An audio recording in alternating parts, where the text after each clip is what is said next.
Shalom, selamat pagi adik-adik, selamat hari Minggu. Ketemu lagi dengan Kak Dita di ibadah hari Minggu pelayanan anak. Nah adik-adik, setelah 1 minggu kita beraktivitas, adik-adik bersekolah, kakak lainnya bekerja.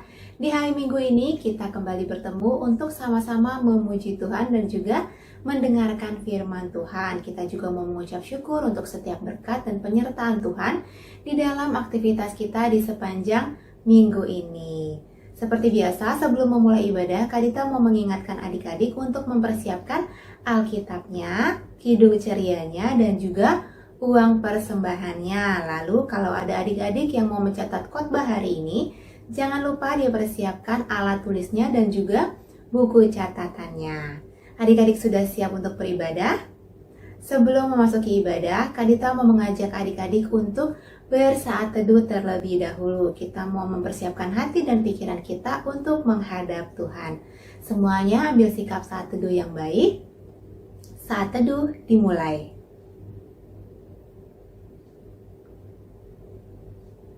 Saat teduh selesai. Ya adik-adik, untuk memulai ibadah kita pada pagi hari ini, Kak Dita mau mengajak adik-adik untuk bangkit berdiri. Kita akan memuji Tuhan dari Kidung Ceria nomor 20 dengan judul Bapa di Sorga Mengasihiku. Semuanya dipersiapkan Kidung Cerianya. Kita akan menyanyi dari Kidung Ceria 20 dengan judul Bapa di Sorga Mengasihiku.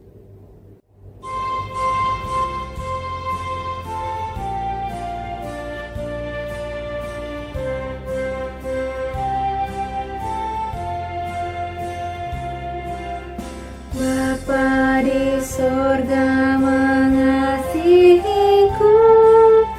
aku senang dan mengucap syukur. Kabar gembira tentang kasih-Nya dapat ku baca dalam Alkitab. Kasih Tuhan ku sungguh besar, sungguh besar, sungguh besar. Kasih Tuhanku sungguh besar, kasih-Nya padaku. Ya adik-adik, sebentar lagi kita akan mendengarkan firman Tuhan. Sebelum kita mendengarkan firman yang akan disampaikan oleh kakak Layan, Kak Dita mau ngajak adik-adik untuk berdoa terlebih dahulu. Semuanya bersikap doa yang baik, kita bersatu di dalam doa. Bapa yang baik, terima kasih karena Tuhan sudah menjaga kami di dalam tidur malam kami. Dan pagi ini Tuhan sudah membangunkan kami dengan tubuh yang sehat juga nafas kehidupan yang baru. Bapa, sebentar lagi kami akan mendengarkan firman Tuhan. Tuhan yang ajarkan kami untuk menjadi anak-anak yang dengar-dengaran akan firman Tuhan. Ajarkan kami untuk boleh duduk dengan tenang. Tuhan diamkan suara-suara di dalam hati dan pikiran kami. Dan biarlah hanya suara Tuhan saja yang kami dengarkan. Berikan kami hikmat juga sehingga kami boleh mengerti tentang firman yang disampaikan oleh kakak Layan pada pagi hari ini. Ampuni segala salah dan dosa kami ya Bapa, dan kiranya Tuhan menyertai ibadah kami dari awal, pertengahan, sampai selesai nanti. Di dalam nama Tuhan Yesus kami sudah berdoa. Amin. Silakan duduk kembali adik-adik. Sekarang waktunya kita untuk mendengarkan kakak Layan menyampaikan firman Tuhan.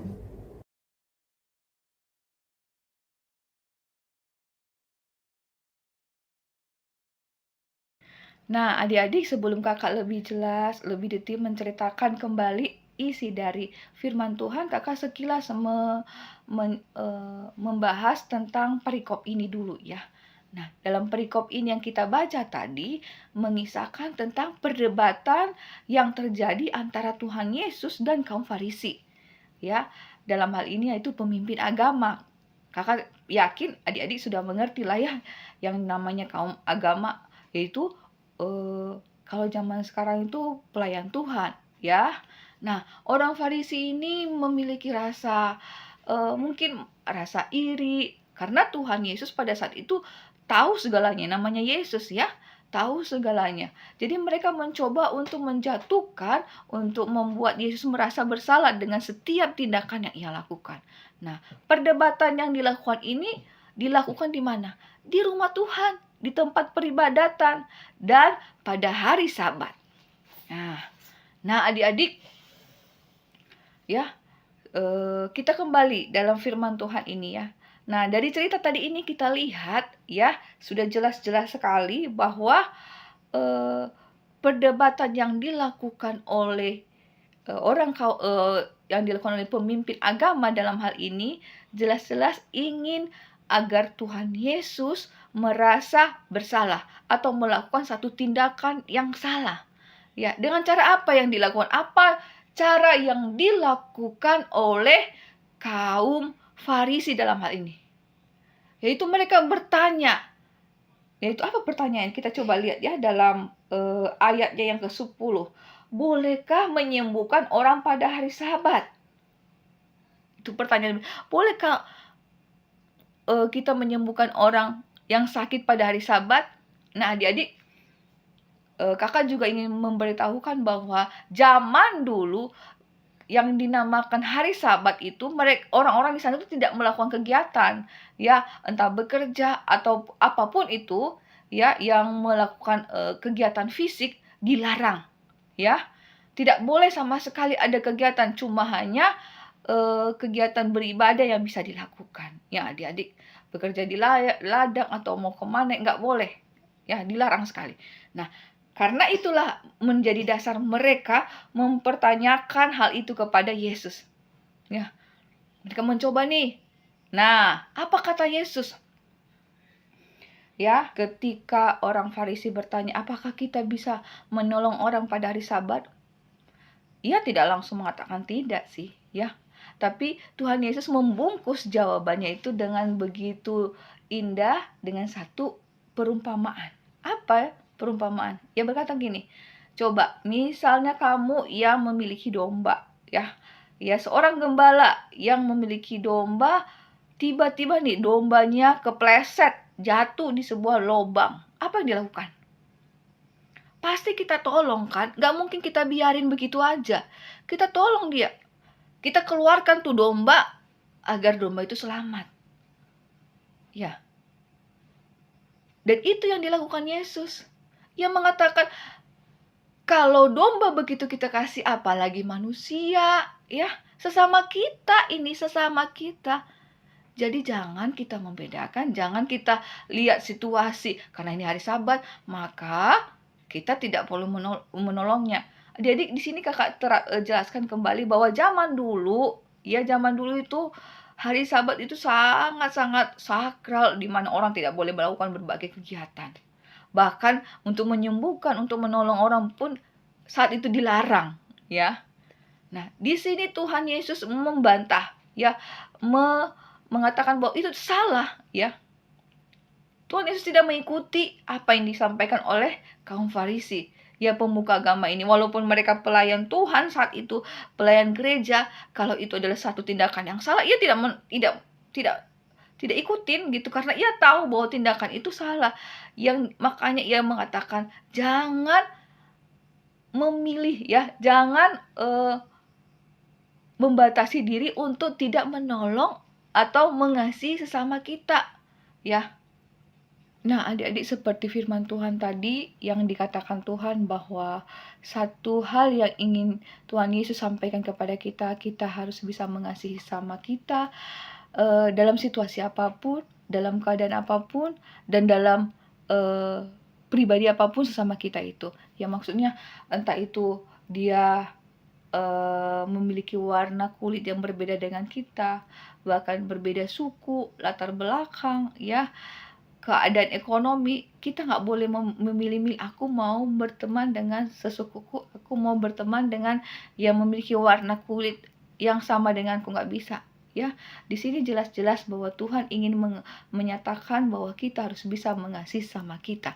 Bahkan sekalipun sesama kita itu tidak memiliki kesempurnaan seperti yang kita miliki saat ini, kita tidak boleh memandang sebelah mata. Tapi kita harus bisa menunjukkan rasa kasih kita seperti Tuhan sudah menunjukkannya kepada kita. Tuhan Allah itu adalah satu pribadi yang penuh kasih. Oleh karena itu, sebagai wujud nyata kita mengasihi Sang Pencipta kita, yaitu Tuhan Allah, maka kita harus bisa mengasihi sesama kita.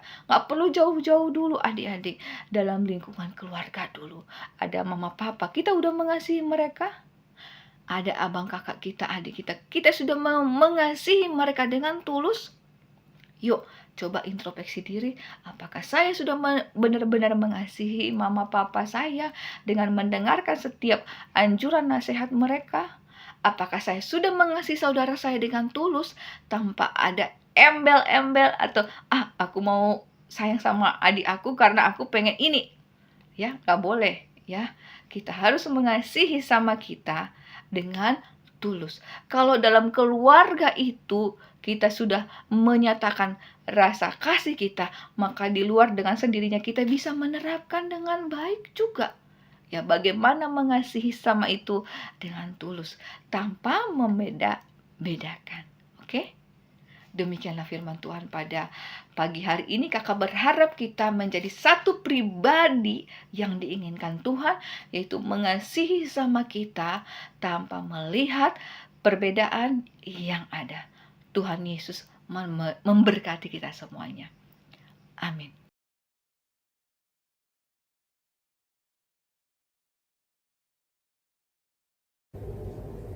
Ya, adik-adik, tadi kita sudah mendengarkan firman Tuhan. Sekarang waktunya kita untuk merespon firman yang sudah kita dengarkan sambil mengumpulkan persembahan.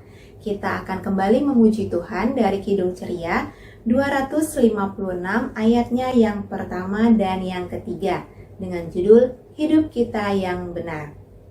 Kidung Ceria 256 ayatnya yang pertama dan yang ketiga dengan judul Hidup Kita Yang Benar.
Ya, adik-adik, kita sudah mengikuti ibadah pada hari ini, yaitu kita sudah bernyanyi, memuji nama Tuhan tentunya, dan kita sudah mendengarkan firman Tuhan, dan saatnya kita bahkan kita sudah mengumpulkan persembahan ya, kita sudah mengumpulkan persembahan, dan saatnya kita akan mengakhirinya.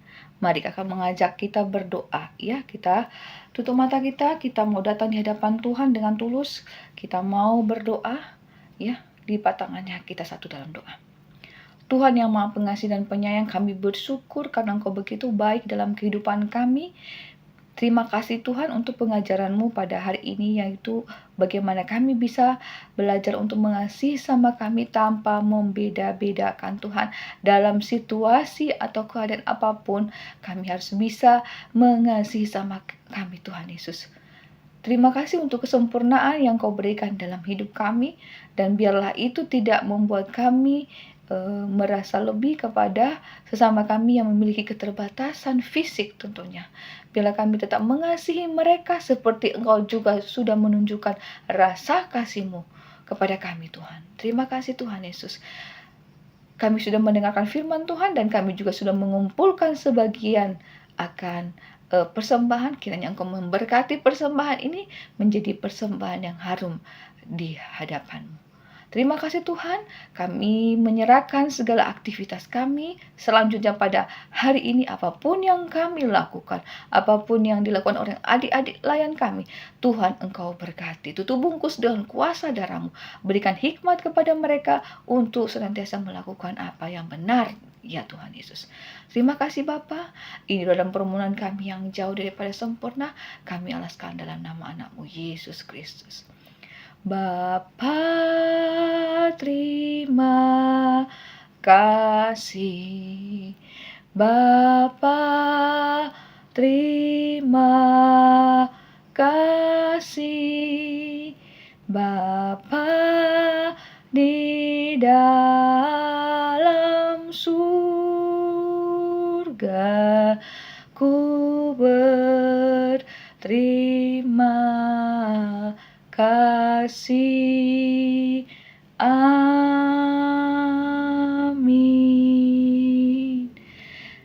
Selamat hari Minggu adik-adik. Tuhan Yesus memberkati kita semuanya. Bye-bye.